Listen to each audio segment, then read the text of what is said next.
From Hollywood, it's time now for Johnny Dollar. Toby O'Brien, Johnny. Heard you had a run-in with Sheriff Doherty. They say you gave him till sundown to resign his office. Yeah, I don't think he will, though. He'll have to do something close to it. I got some information on Richard Hobb, the building inspector who was murdered. Yeah? Hobb deposited $20,000 in the bank last year. What's that? Now, wait. Hobb's salary as city building inspector was $7,500 per annum. The $20,000 went in four $5,000 deposits. Holy. And now, wait. There's more. Those deposit dates coincide with OKs Hobb made on the school building. He was paid off after each inspection. Johnny, we got it on paper. We got some other things on paper, too, Toby. Hold on. Keep digging.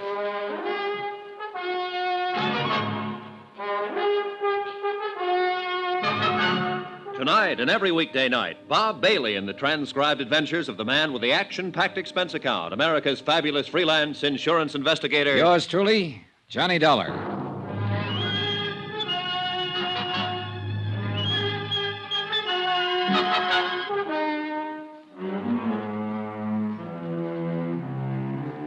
Expense account submitted by Special Investigator Johnny Dollar. Location, Clinton, Colorado. To United Adjustment Bureau, 418 West 61st Street, New York City. The following is an accounting of expenditures during my investigation of the Clinton matter. Expense account item 15, $45 for photostatic copies of deposit slips in the account of Richard Hobb, building inspector, lately murdered. Furnished by one of my operatives, Toby O'Brien. Here you are. Okay. I got a feeling this whole town's coming apart at the seams, Johnny. The sheriff threatened you openly. Everybody who's anybody around here is trying to cover up the school burning down and the way it was built. I think I can hurry up the process. You be careful. These people seem to play for keeps. They've got to realize we do, too. These photostats are the first real bit of presentable evidence that the building was constructed under fraudulent circumstances. Hey, take it easy. Now, you keep the originals. Mail them out to the office. The post office is still pretty honest. Yeah. Also, let it out that we have the information wherever you go. I want them to get worried and steamed up and start acting dumber than they already have been. Okay. Might scare Doherty and Hanley a little bit. That Vickery seems like a different proposition. I don't think he scares. I drove my rented car over to the home of his grieving widow. She answered the door with tears in both eyes and bourbon over the rocks in one hand. She wore a black dress, black and satin and tight, low cut. Not exactly Emily Post for mourning. But as I say, it was black. A black lace handkerchief waved in the air. Oh, Mr. Dollar, I'm glad you came by. I'm so unhappy and lost. Yeah, I can see that. May I come in? Why not? The sheriff hasn't done anything about Richard's murder. I wouldn't rely too heavily on Sheriff Doherty, Mrs. Hobb. I don't think he will do anything. No. Well, don't look so surprised in your hour of bereavement, Mrs. Hobb. You know he won't do anything. I don't know anything of the kind. Why don't you sit down and let's talk? I want you to help me. Well, I'm not sure I can help you. I'm so broken up. Oh, now, if you're not careful, you might drown in those tears. What are you trying Relax, Mrs. Hobb. All right. So I can't really cry about Richard. I never have. But I thought it was expected of me. Some people might expect it. I don't. Now, look. This setup creaks from top to bottom. Your late husband made $7,500 a year and deposited $20,000 in 6 months. Here. Figure? I don't know anything about his money. All I know is the bank told me he had only $300 left. What did he do with it? What do you think? He spent it on other women. Then why the tragic act? I'm not very good at it, am I? Not the best. And it's funny, Johnny, because I really mean it. Oh, I know how foolish I look in these clothes. I wanted to cry because, well, I really loved him once and he loved me, but we kicked it away because we both wanted more excitement than this town or his salary could give us. He was always out spending his money on other women, being a big shot. What about the money? He got it for falsifying the inspection papers, didn't he? Yes. Who gave it to him, Mrs. Hobb? I don't know. Probably Roy Vickery. Who do you think killed him? I don't know that either. What do you know? Johnny, he didn't leave insurance. And I have to live the best way I can. If I stay in this town, I have to keep friends. If I don't want to keep them, I have no choice but to move. And that takes money. I wonder what could possibly be going on in your mind.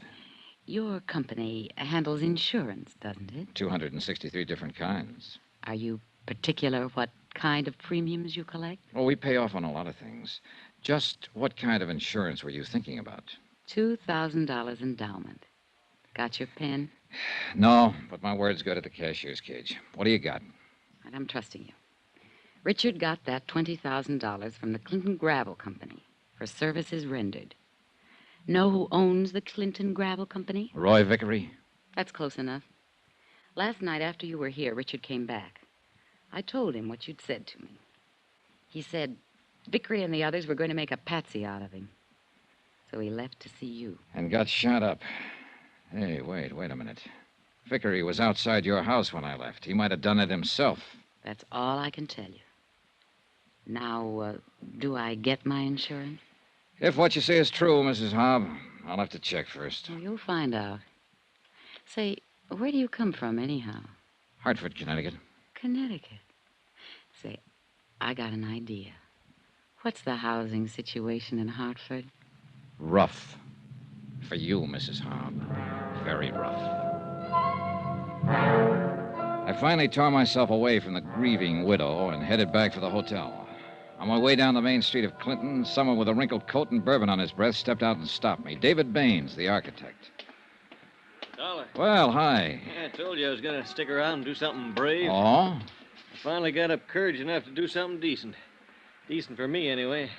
For anybody else, it'd be too low to talk about. What was it? Well, I'm not much of a lawyer, but they say there's a statute in the books that says a private citizen may commit a crime to prevent a greater crime from being committed and still go free. Is that right? I wouldn't know. Well, I committed a crime. 2 crimes. Dishonor to my noble character, disappointing the trust of a young woman. That was the first one. Then engineering a theft. I'm a Fagin. That's what I am. Under the guise of loving a young female secretary eternally, I have, well, here, the purchase orders from Roy Vickery's office. The actual purchase orders for the school. What? She stole them for me. For you. With my best regard. I looked at them. They were as advertised. Purchase orders complete down to the last 10-penny nail. Expense account item 16, 48 cents, postage. Not being a technical expert, I sent them down to Denver for perusal by the original brokers. 14 hours later, the verdict came back in a long telegram. The materials used in the school construction were not passable. The insurance company would never honor the claim of the city of Clinton. This text I turned over to Frank Ibsen, publisher of the Clinton Times. He promised it would be in the late afternoon edition. There were other developments. Toby O'Brien again. Yeah, Toby. We located 2 witnesses to the Hobb shooting. Vickery put Hobb out of the way himself. Get their statements and get them on a train to Denver right away. Right. Then you better gather up the rest of the boys and come over here. Right.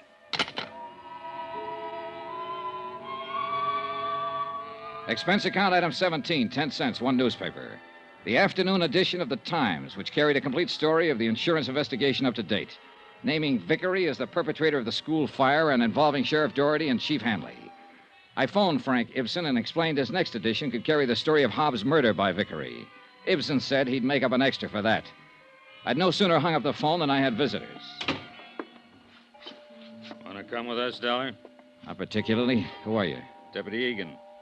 Sheriff Doherty wants to talk to you. I've already said all I want to say to him. Get out. Guys? Oh, no. Take him out of here. There was strictly no contest. I walked out of the room with a deputy on each side of me and Egan behind me. We were in front of the hotel when I saw Toby O'Brien, Al Davis, and John Newton coming toward the entrance. I kicked out at the nearest man and yelled for help. A few of the local citizens joined in the fight, and Sheriff Doherty's 3 deputies got the worst of it. We took them all back up to my room. Sit down. All right, Egan. You're going to be arrested for this, Dollar. Where were you going to take me? Where? Place on the edge of town. Clinton Gravel Works. Why?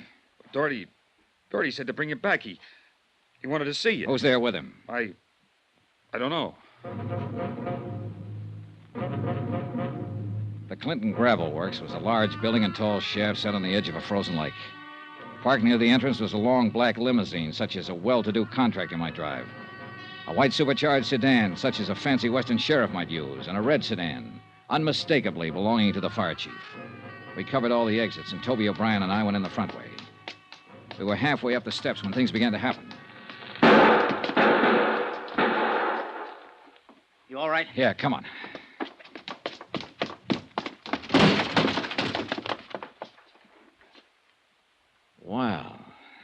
Dollar. All right, lie still, Vickery. I stayed still for you too long. I should have put you out of the way. The same as you put Hob out of the way. Better. This one's gone. Who is he? Fire Chief Hanley. Vickery, where's Doherty? He's out shooting his gun some more, Dollar. I hope he gets you, too. I hope. He's backstairs, Johnny. Yeah. Stay away from me, Dollar. The place is surrounded. Throw down the gun and walk out with your hands behind your head. Toby, I'll get down the front way. Get the guys to step around through the shaft. Right. You coming out? Doherty, you coming out? No. Doherty. You ought to go over a place good before you think you got a man trapped, Dollar. You're trapped, Sheriff. The men are waiting I'm for up you. here with you, and you're the one I want. I told you I'd kill you. I've still got my gun in my hand. Vickery had his gun, and so did Hanley. Look at them. Yeah, you did pretty well. Made it look like they shot each other. And now it's your turn, Dollar. No! Get back!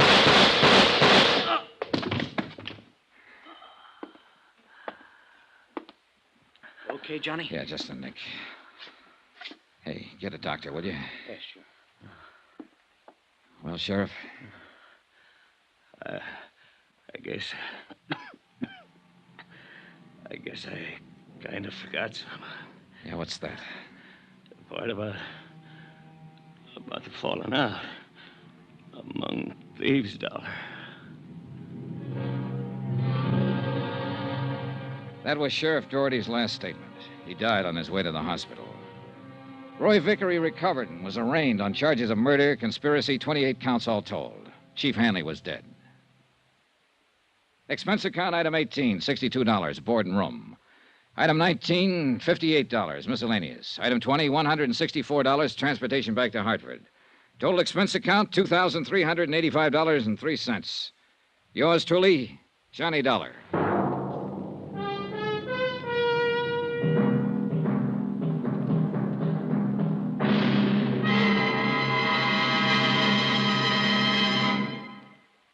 Now, here's our star to tell you about next week's exciting story. Next week, the Jolly Roger fraud matter. And, yeah, that means piracy. Of a kind that would have made Captain Kidd look like a bungling amateur. Join us, won't you? Yours truly, Johnny Dollar.